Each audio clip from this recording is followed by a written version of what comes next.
Merci beaucoup. Merci à Juicy de m'avoir proposé de présenter non seulement mes travaux, mais les travaux d'autres collègues avec qui je travaille depuis plusieurs années. Donc moi, je suis chercheuse au CNRS. Je suis historienne. Je travaille au Centre d'histoire sociale des mondes contemporains, donc un laboratoire à la fois à Paris 1 et CNRS. Et le projet que je vous présente aujourd'hui est un projet que je mène avec des collègues, entre autres Marie-Pierre Boutier, qui est maîtresse de conférence au département cinéma à l'Université d'Amiens. Également Perrine Val, qui est maîtresse de conférence en cinéma à l'Université de Montpellier. Également Stéphanie Emmanuel Louis, qui travaille à l'École nationale des chartes, qui est une spécialiste de l'histoire de la cinémathèque française. Et également Barbara Turquier, qui est chargée de mission recherche à la FEMIS. Alors, en introduction, une petite question un peu provocatrice. Faut-il passer par les bancs d'une école de cinéma pour devenir réalisateur, chef opérateur, décorateur, monteur? Alors, c'est sans doute une question qui semble aujourd'hui un peu étrange, tant vous connaissez de lieux de formation au métier du cinéma, et c'est vrai en France, il y en a de nombreuses, mais ça n'est pas vrai partout, que l'on pense à certains pays d'Afrique, entre autres, où des jeunes rêvent pourtant de faire du cinéma, et pour en faire, il faut partir pour se former ailleurs. Et en même temps, c'est vrai qu'aussi, aujourd'hui, avec juste un téléphone, on peut faire un film et parfois gagner des prix dans un festival. Alors, c'était pas vrai, hein. Dans les années 40, 50, 60, la question du matériel, bien sûr, est essentielle. Alors, les lieux de formation au métier du cinéma, les écoles, puis les départements de cinéma au sein des universités ont connu une évolution particulière liée aux différents événements de politique intérieure et extérieure à chaque pays. Et certains pays ont fait de l'histoire de leur formation au métier du cinéma une sorte d'emblème de leur industrie du cinéma. C'est le cas à Moscou avec le VGIC, l'Institut du cinéma de Moscou. Il y a eu de nombreux ouvrages sur cette école, d'ailleurs la création de cette école dans les années 20, quand d'autres, par exemple en France, ont assez peu écrit sur l'histoire de leurs écoles de cinéma. Je donne un exemple, l'IDEC, il n'y a aucun livre d'histoire sur l'IDEC jusqu'à présent. Ça va venir, on y travaille, mais pour vous dire que l'histoire de nos formations a été un peu le parent pauvre d'une histoire du cinéma en France. Alors, il faut dire que du côté des professionnels du cinéma, le passage par une école de cinéma ou un lieu de formation a souvent été minoré dans les trajectoires biographiques des uns et des autres, dans la manière de se raconter. C'est parfois, disons, plus joli de dire qu'on a un don pour le cinéma, qui nous a permis de faire des films. Et je ne suis pas la seule à l'avoir remarqué. Différents chercheurs en sciences humaines et sociales qui ont mené des entretiens avec des professionnels du cinéma ont remarqué que le lieu de formation était souvent un peu passé à la trappe dans les trajectoires biographiques, d'autant plus dans les années 50 ou 60, avec la politique des auteurs et cette idée de finalement, moi, je fais un film avec ce que je suis. Alors, au contraire, dans d'autres pays, dans d'autres contextes où l'industrie du cinéma a été moins développée, on s'est inventé des diplômes d'école de cinéma pour justement se créer une légitimité dans le milieu cinéma mondial et puis également pour pouvoir bénéficier de financement. Alors, comment j'en suis venue à vous faire cette introduction, à me poser toutes ces questions sur l'histoire des formations au métier du cinéma? Alors moi, je suis d'abord une historienne de l'Union soviétique. J'ai jamais fait d'études en cinéma, mais je travaille sur l'objet cinématographique depuis plus de 20 ans, comme finalement un objet d'histoire, pour comprendre nos sociétés, pour comprendre les rapports de domination, pour comprendre à la fois la question des représentations, mais la manière aussi dont on interagit ensemble. Alors, ma thèse, elle était consacrée au cinéma soviétique des années 20 et 30, et sur la manière dont les soviétiques ont voulu former au métier du cinéma des non-russes, des Tchétchènes, des Ossètes, des Oïrats, des Ingouches, des Kazakhs, et comment des quotas ont été mis en place au sein du VGIC pour permettre à ces populations non-russes d'accéder au métier du cinéma. Et c'était, si vous voulez, une sorte de discrimination positive dès les années 20-30 en URSS. Alors oui, on y est très loin aujourd'hui. Et donc pour répondre à ces questions de recherche, je me suis demandé, mais qu'est-ce qui se passe ailleurs, dans d'autres pays, sur l'intégration des autres, sur la question de la formation. Et puis, en fait, j'ai trouvé très, très peu de sources sur comment la formation métier du cinéma était développée dans des pays d'Europe, aux États-Unis, en Amérique latine par la suite, etc. Donc, j'ai été un peu à sec, j'ai envie de dire, pour pouvoir comparer. Alors là, juste très rapidement, les écoles de cinéma qui existent avant la Seconde Guerre mondiale, donc le VGIC à Moscou est créé en 1919, c'est la plus vieille école du cinéma au monde. Vaugirard, Louis Lumière, 1927. Il y a d'ailleurs, si je ne me trompe pas, une thèse qui vient d'être soutenue récemment sur l'histoire de cette institution.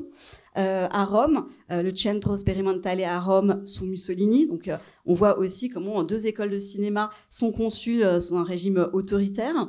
Et puis, également, si on réfléchit à ce qui se passe aux États-Unis, même s'il n'y a pas le principe, le concept d'école de cinéma, on observe que des artistes, Chaplin, Griffith, Pickford et Fairbanks, au sein de des United Artists, commencent à réfléchir à comment on forme, disons, au bas de l'échelle des professionnels du cinéma. Alors, un jour où je présentais mes travaux à une conférence, un collègue burkinabé, directeur de recherche à l'EHESS, qui vient me voir et qui me dit « Mais tu sais ce que tu racontes sur les étudiants eurates tchétchènes dans les années 20 en URSS ? C'est exactement ce qui s'est passé pour les cinéastes africains à Moscou dans les années 60. » Je connaissais rien du tout à cette histoire, et il me parle de Semben Ousmane, de Souleymane Cissé, Sarah Maldoror, Abderrahmane Sissako, quelques noms, je pense que vous connaissez.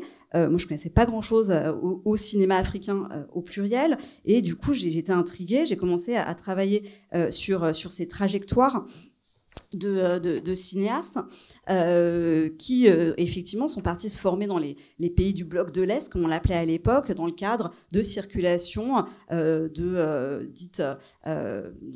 circulation, de mobilité étudiante permise par, finalement, une diplomatie universitaire qui était en direction des pays de l'Est, mais également des États-Unis, de la France.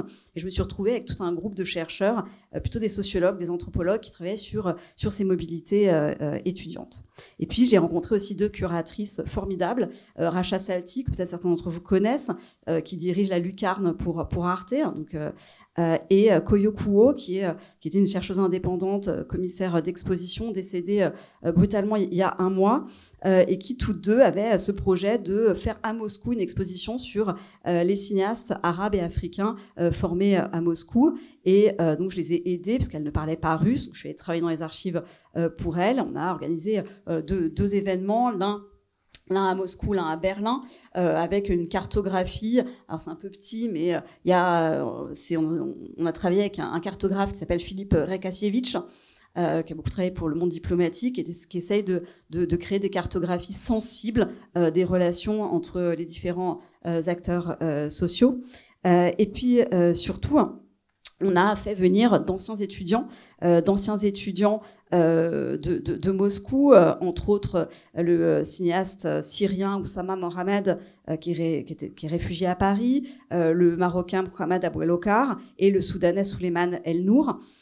Tous âgés à peu près entre 65 et 80 ans, et qui rentraient en dialogue avec un jeune cinéaste originaire du même pays qu'eux, pour essayer aussi de comprendre la transmission, qu'est-ce qu'ils ont pu apporter aussi à cette nouvelle génération quand ils ont pu avoir l'occasion de le faire. J'y reviendrai peut-être plus tard. Et puis surtout, on a diffusé leurs films d'étudiants qui étaient restés sur des étagères plus de 40 ans, qu'ils revoyaient eux pour la première fois et que nous découvrions, et qui étaient, pour certains de ces films, des pépites, à la fois sur le plan esthétique, sur le plan de la création filmique, et puis pour les historiens qui permettaient de documenter l'histoire de ces étudiants.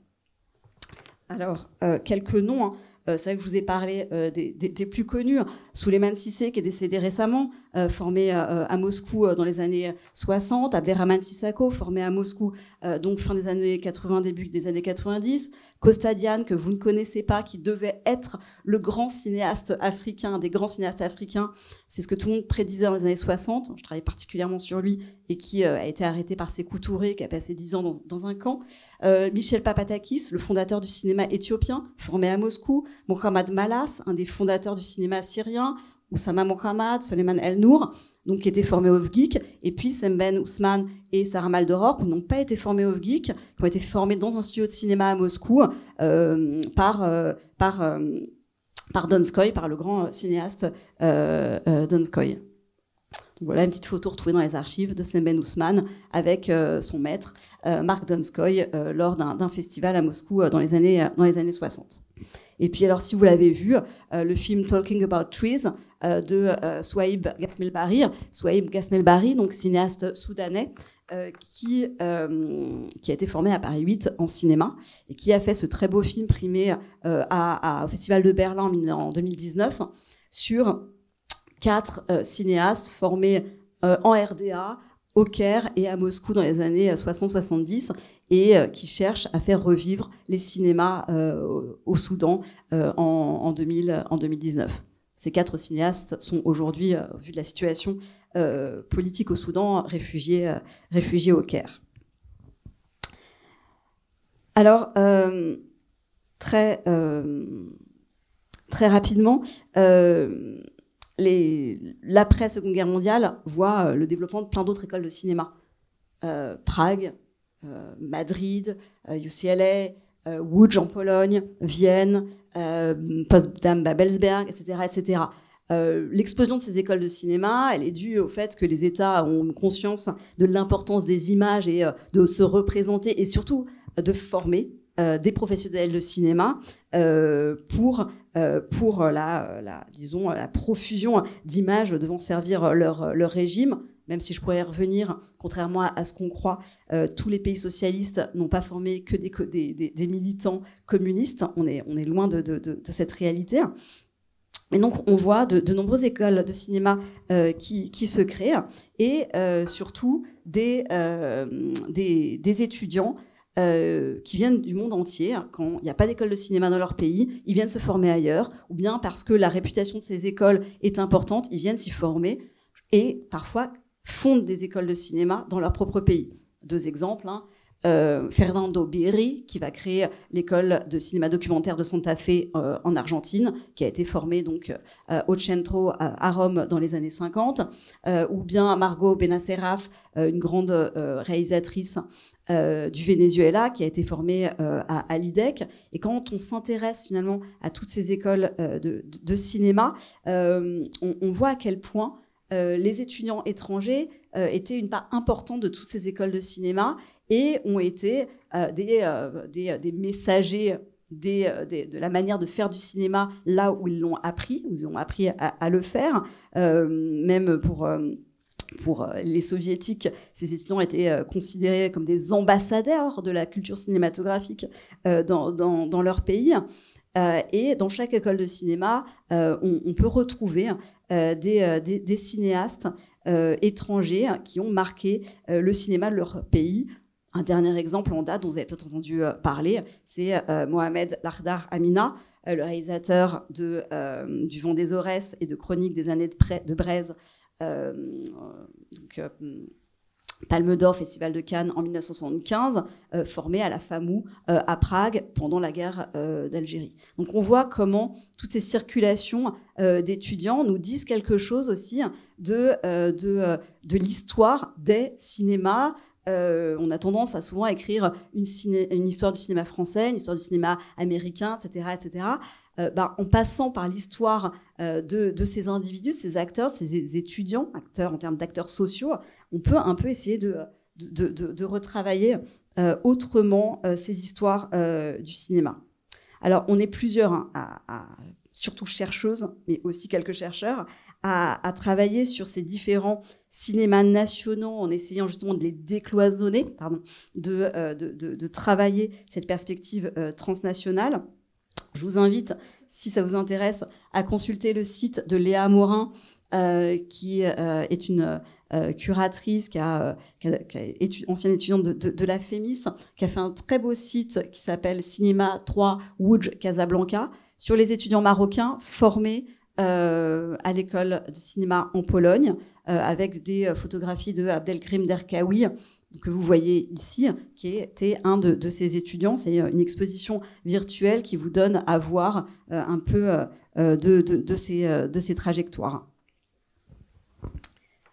Alors, je pourrais aussi, bien sûr, vous parler de l'IDEC. Alors, l'IDEC, très rapidement, c'est né d'abord pendant la Seconde Guerre mondiale, en 1941. C'est le CATJC, le Centre artistique et technique des jeunes du cinéma, qui est créé par Marcel L'Herbier à Nice en 1941, avec le soutien du gouvernement de Vichy, qui se transforme en 1943, qui devient l'IDEC. La première promotion de l'IDEC, c'est 44-46, avec des noms comme Yannick Bellon. Et l'IDEC qui sera restructuré en 86 dans ce qu'on appelle aujourd'hui la FEMIS. Alors si ça vous intéresse, on organise un colloque avec les collègues en septembre sur une histoire de l'IDEC qui est en cours de réalisation. Alors l'IDEC, et je l'avais amené, l'annuaire des anciens de l'IDEC de 1960, Marcel L'Herbier, dans son introduction, présente l'IDEC en disant ces 611 étudiants qui ont été diplômés de l'IDEC jusqu'en 1960, devenus pour la plupart des cinéastes professionnels, comprennent, on ne l'ignore pas, à peu près autant d'étrangers que de Français. C'est dire que le monde entier fréquente l'IDEC et que plus de 50 nations différentes y ont envoyé de promotion en promotion des étudiants, d'où l'importance nationale et internationale de ce recueil. Donc l'annuaire des anciens de l'IDEC, comment ça fonctionnait? On envoyait une petite fiche à chaque ancien étudiant. Les anciens étudiants devaient remplir les informations sur ce qu'ils étaient devenus. Et effectivement, dans cet annuaire, on a aussi bien des étudiants du Laos, du Brésil, d'Uruguay, de Palestine, d'Israël, d'Indonésie, du Bangladesh, etc. Enfin, on a un tour du monde des étudiants à l'IDEC qui montre à quel point cette école a aussi infusé des professionnels du cinéma dans le monde entier, comme les autres écoles.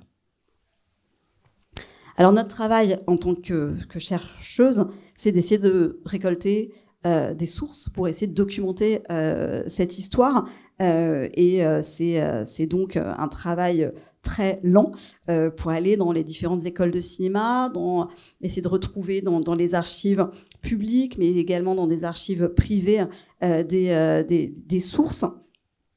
Vous voyez ici des archives, des photographies que j'ai retrouvées dans un carton abandonné au VGIC, parce que même si le VGIC a publié de nombreux livres sur son histoire, par contre les étudiants africains, ça les intéressait pas tellement, donc c'était des photos un peu reléguées que j'ai eu la chance de retrouver. Donc ici c'est des étudiants africains, marocains, irakiens, vietnamiens dans les années 60. Également aux archives nationales, on retrouve beaucoup de photographies sur la vie à l'IDEC. Vous voyez ici une photo de classe de la promotion 1953 avec un étudiant qui s'est mis un stylo ou une cigarette, je sais pas, dans le nez pour rigoler. Je sais pas si vous le voyez au milieu, il y avait de l'humour dans ces années. À droite, une femme qu'on n'a pas encore identifiée parce qu'il y avait rien écrit derrière, a priori script, étudiante en script à l'IDEC. Et ici, des étudiants en prise de son, en pleine action. Donc, il y a tout un travail qu'on doit faire pour essayer d'identifier qui sont ces anciens étudiants. Certaines photographies, il y a des annotations et d'autres, il n'y a absolument rien. Donc, on mène aussi une collecte d'entretien avec d'anciens étudiants à qui on montre ces photographies pour qu'ils nous aident à reconnaître ces différentes personnes. Donc il y a toutes ces photographies qui permettent de documenter le quotidien, les études, et puis aussi tout ce qui constitue toutes les sources pour ce qui concerne les travaux créatifs de ces étudiants. Ici, c'est le dossier d'étudiants de Souleymane Cissé à Moscou pour son film d'étudiant qui s'appelle L'Aspirant, et un bout du film où il explique en fait toute sa réflexion sur la manière dont il a monté son film, ce qu'il a voulu faire, avec qui il a travaillé, et ce sont des sources extrêmement précieuses pour essayer de comprendre le processus créatif à l'époque. Là, pareil, la répétition pour un film d'étudiant, un étudiant marocain, un film sur la période coloniale, où on voit, j'ai pu retrouver quelques photographies. Puis il y a les journaux. Alors, je ne sais pas s'il y a un journal des étudiants de Louis Lumière, mais au VGIC et à l'IDEC, il y avait un journal des étudiants de l'école en Russie, enfin en Union soviétique, qui s'appelait En chemin, enfin En route vers le cinéma. Voilà, mais là, quelques éléments, quelques types de sources sur lesquelles je travaille. Ici, une photographie d'un étudiant guinéen en train de... en chef opérateur, des discussions d'étudiants, parce qu'ils discutaient beaucoup des films de leurs enseignants. Les enseignants, hein, je vous donne, par exemple, Sergueï Gerasimov, Routiev présentaient leurs films à leurs étudiants et les étudiants devaient critiquer les films ou en tout cas discuter les films de leurs enseignants. Et puis à droite, c'est une première campagne de collecte que j'ai fait à Conakry en Guinée avec d'anciens étudiants guinéens pour qui me racontent leur trajectoire.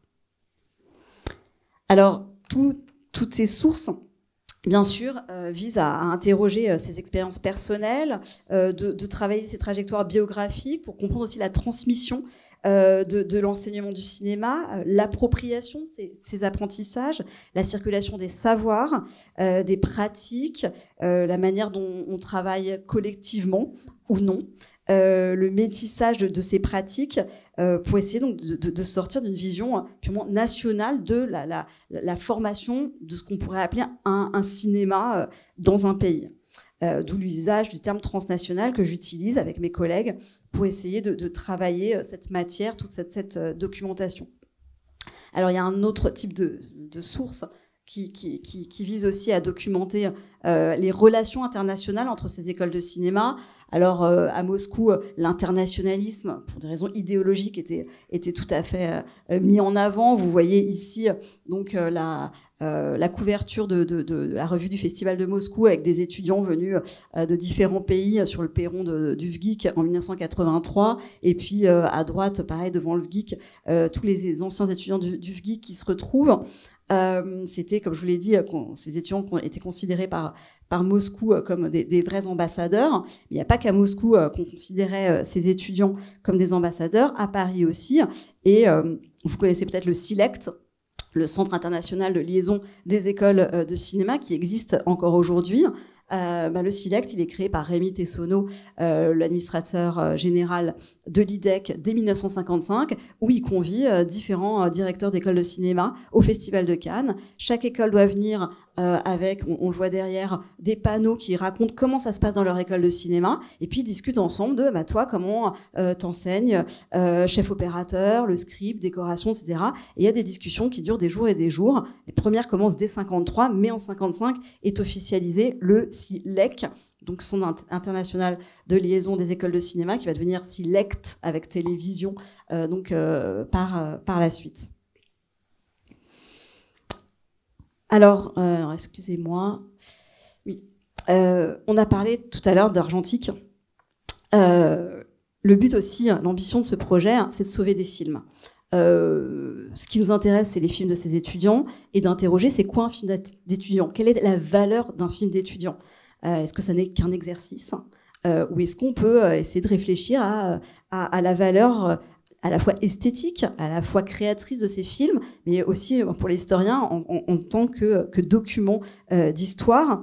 Donc ça, c'est un des volets de nos travaux, sachant que pour beaucoup de pays, par exemple des pays d'Afrique, où il n'y a eu aucune politique de conservation des films, ces films d'étudiants constituent la trace d'une production cinématographique dans les années 60. Donc là, j'ai pris en photo, quand je suis allée, ce qui est l'équivalent de la cinémathèque en Guinée, à Conakry, voilà ce qui reste. Voilà ce qui reste d'un patrimoine cinématographique en Guinée. Et j'essaye de retrouver les films de ces étudiants. Certains de ces cinéastes sont encore en vie. Et donc ces films constituent un patrimoine via ces écoles de cinéma, et c'est ce qu'on essaye avec mes collègues de faire. Donc c'est un travail d'identification de ces films, de valorisation, donc les restaurer, les numériser. On fait la même chose à Bois d'Arcy, on visionne les films de l'IDEC pour comprendre aussi disons, l'évolution de la production créatrice de ces étudiants. Donc on a organisé beaucoup d'événements, une première journée en 2020, donc sur les écoles de cinéma au XXe siècle, avec des collègues allemands, italiens, tchèques également. On a organisé 3 rencontres en Italie sur 3 années différentes pour essayer de discuter toutes ces questions. Il y a eu aussi les ateliers organisés surtout avec Barbara Turquet et Stéphanie Louis, pratique de l'enseignement du cinéma dans le supérieur, où là on essaie de décloisonner la réflexion autour des écoles de cinéma pour réfléchir à comment a été enseigné le scénario, l'animation, et enfin la prochaine étape, ça sera la conférence au mois de septembre, 15-16 septembre, a priori à la FEMIS, pour essayer de poser les bases d'une histoire de l'IDEC. Alors en arrière-fond, vous vous demandiez peut-être ce que c'était. Sur mon PowerPoint, cette image, c'est un dessin réalisé par des étudiants de l'Université de Californie du Sud, envoyé aux étudiants de la FEMIS dans les années fin des années 60. Donc aux étudiants d'IDEC, des étudiants du département de cinéma de l'Université de Californie du Sud, 3 petits points, que les appareils de demain voient ce que pensent et sentent aujourd'hui les étudiants de cinéma. Et donc, petit mot transmis lors de ces rencontres entre les écoles de cinéma. Et je m'arrête là. Merci beaucoup.